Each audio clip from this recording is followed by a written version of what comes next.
یہی وہ عمر فاروق ہے، یہی وہ عمر فاروق ہے۔ ہاں، دو نبیوں نے دعا فرمائی ہے، قرآن نے نقل کیا ہے۔ ایک نبی نے دعا کی ہے اپنے بھائی ہارون کے لیے کہ اللہ میرا مددگار بنا دے، اللہ نے قبول کر لیا موسیٰ علیہ السلام کی دعا۔ اور دوسری دعا نبی پاک صلی اللہ علیہ وسلم نے مانگی اور یہ کہا یا اللہ اسلام کو عمر بن خطاب کے ذریعے ان کو اسلام عطا فرمانے کے ذریعے اللہ اسلام کو عزت عطا فرما۔ اللہ نے وہ بھی دعا قبول فرما لی۔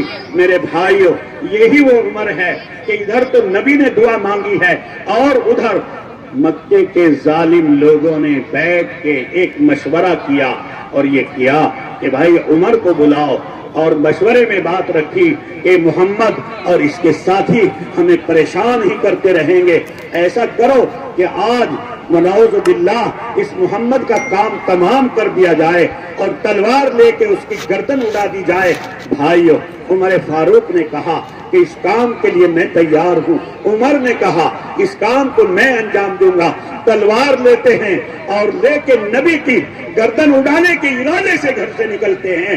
میرے بھائیو، راستے میں حضرت نعیم بن عبداللہ سے ملاقات ہوتی ہے۔ پوچھا اے عمر اتنی شان کے ساتھ، اتنے غصے کے ساتھ تلوار ہاتھ میں لے کر کدھر چلے ہو، کہاں جاتے ہو؟ کہنے لگے آج محمد بن عبداللہ کا سر قلم کرنے جا رہا ہوں، اس کا کام تمام کر دیا، آج اس کو ختم کرنے جا رہا ہوں۔ بھائیو، انہوں نے کہا کہ آپ وہاں تو بعد میں جانا، پہلے اپنے بھائی بہنوئی کے گھر کی خبر تو لو، ان کو تو دیکھو ان کا کیا حال ہے۔ تو بھائی بہن کے گھر کی طرف مڑتے ہیں، حضرت سعید کے گھر کی طرف جاتے ہیں اور اپنی بہن کے گھر کی طرف جاتے ہیں۔ بھائیو، جا کے دروازے میں کان لگا کے سنا، اندر سے آواز آئی کہ کچھ پڑھ رہے ہیں۔ دروازہ کھٹکھٹایا اور دیکھا انہوں نے کہ شاید کہ عمر آ گئے ہیں، کیونکہ بڑے باہمت شمار ہوتے تھے۔ تو بہنوئی ڈر گیا، بہن نے جلدی سے ان قرآن کریم کے اوراق کو چھپا کے رکھ دیا۔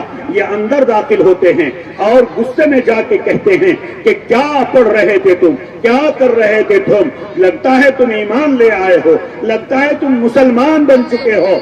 میرے بھائیو، بہنوئی نے دبی آواز سے یہ کہا کہ اگر اسلام دین برحق ہے تو اسے قبول کرنے میں کیا چیز مانے ہے؟ اگر اسلام برحق ہے تو اسے قبول کرنے میں کیا تاخیر ہے، کیا دیر ہے؟ بس اتنی بات سننا تھا۔ اور عمر فاروق نے بھائیوں جو مارنا شروع کیا ہے بہنوئی کو، پیٹنا شروع کیا، پٹک کے مارا اور ان کے سینے پر بیٹھ جاتے ہیں، مار رہے ہیں۔ اور میرے بھائیوں، بہن کو جلال آ گیا، بہن کو غصہ آ گیا۔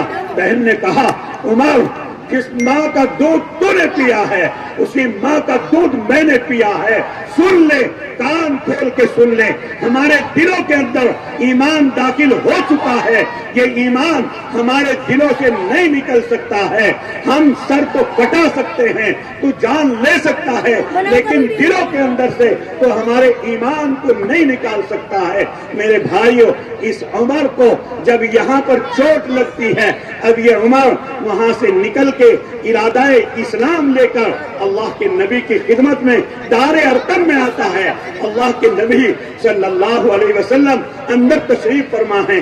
صحابہ نے دیکھا کہ عمر ننگی تلوار لے کے آ رہے ہیں۔ صحابہ کرام کہنے لگے اے اللہ کے لاڈلے پیغمبر، آج تو بڑی تکلیف لگ رہی ہے کیونکہ یہ عمر آ رہا ہے۔ اللہ کے نبی نے فرمایا کوئی گھبرانے کی بات نہیں ہے، آنے دو، آنے دو۔ اگر عمر عزت سے آئے گا تو کوئی بات نہیں، اور اگر بدتمیزی سے آئے گا تو اس کی تلوار سے اس کے سر کو قلم کر دیا جائے گا۔ بھائیو، عمر آتے ہیں، اللہ کے نبی نے زور سے پکڑ کے ان کے دامن کو جھٹکا مارا اور کہا کہ عمر کب تک اندھیروں میں پڑے رہو گے؟ بھائیو، اسی وقت اسلام لے آتے ہیں۔